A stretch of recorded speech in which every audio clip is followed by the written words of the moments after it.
If you feel like you're working too hard, then you're probably working too hard. In the art of manifestation, typically you're going to have a nice balance between taking steps towards your goal and allowing your goal, attracting your goal. And when you're always working, you get burned out. You start to develop resistance. You start to lose that positive energy for your goals.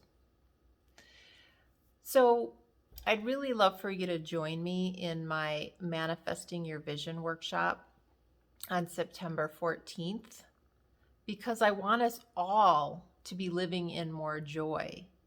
And if we're working so hard and never taking a break, I mean, we're really experiencing diminishing returns at some point.